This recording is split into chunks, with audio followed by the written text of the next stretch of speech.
Okay mga ma'am and sir, ang ituturo ko po sa inyo ngayon is kung papaano nyo po i-connect yung Korean bank nyo sa Hanpas account nyo.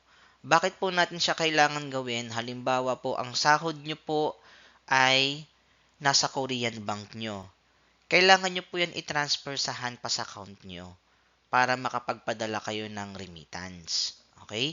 Pero bago natin gawin yon, kailangan muna natin i-connect yung Korean bank nyo sa Hanpas account nyo. Kung papaano po, eto po yung video nun. Number 1 po, pag nakalagin na po kayo sa inyong Hanpas account, sa bandang baba po ng screen nyo, bandang kaliwa, pindutin nyo po ang account. Yan pong may bilog. Pag pindot nyo po ng account, ang sunod naman po ay makikita nyo itong screen na to sa mga cellphone po ninyo. Pindutin nyo po ang Add Bank Account. Pag pindot nyo po ng Add Bank Account, ang sunod naman po na gagawin nyo ay ito po. Okay? Piliin nyo po sa Select Bank. Pindutin nyo po yung Select Bank. Sa Select Bank po, pipiliin nyo po yung Korean bank na meron kayo. Uulitin ko po pipiliin nyo po yung Korean bank na meron kayo na inopen sa atin ng mga employer natin. So halimbawa po ako, ang Korean bank ko kasi ay National Agricultural Cooperative Federation or tinatawag natin na NH Bank. Pipiliin ko tong NH Bank. Okay? And then, ilalagay ko naman po ngayon yung account number. Yung account number na yan, makikita nyo po yan sa mga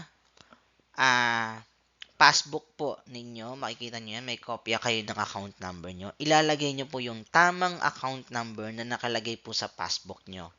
Pag na-type nyo na po yung account number, okay, pinutin nyo po yung continue. Paalala lang po ulit nakadepende po yan kung ano pong bangko, okay, yung inopen sa inyo ng employer nyo. Sa akin po kasi is NH Bank, yung iba Suyop Bank. Karamihan ng mga seasonal farmers natin is Suyop Bank. Sa akin po ay NH Bank. Pindutin nyo lang po yung continue. Pag pindot nyo ng continue,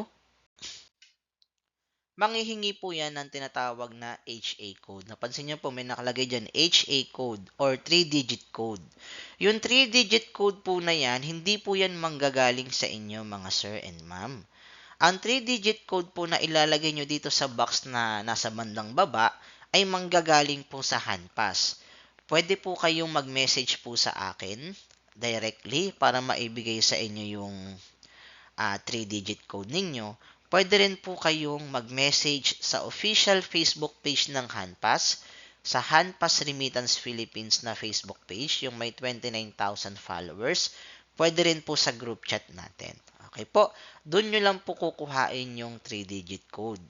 Tapos, pipindutin nyo po yung continue. Pag nabigay na sa inyo yung 3-digit code, i-type nyo po siya dito sa may baba, yung may box po na red. Tapos, pindutin nyo po yung continue. Pag napindot nyo na po yung continue, mga ma'am and sir, manghihingi po yan ng 6-digit PIN. Yung 6-digit PIN, yan po yung binigay sa inyo na transaction PIN or remittance PIN. Nandun po yan sa mga chinat namin sa inyo, minessage namin sa inyo. Nakalagay po 6-digit PIN or transaction PIN. Okay? Pag nalagay nyo na po yung transaction PIN nyo, okay, magsasuccess na po yan yung inyo pong add bank account. Okay? Pinutin nyo po yung 6-digit PIN.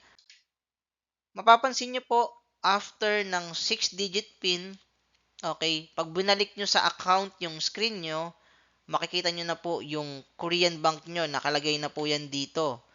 Tapos nakalagay manual deposit, tapos yung account number nyo. Ibig sabihin po, successful nyo pong na-i-add yung inyo pong Korean bank sa Hanpas account nyo. Pag may lumalabas po na do you want to proceed to auto debit, 'di ba sir? Halimbawa, tinype nyo doon sa 6-digit pin nyo, nilagay nyo na yung 6-digit pin nyo. Minsan may magtatanong yan, do you want to switch to auto debit? Pindutin nyo lang po yung do it later mga sir. Okay? Salamat po.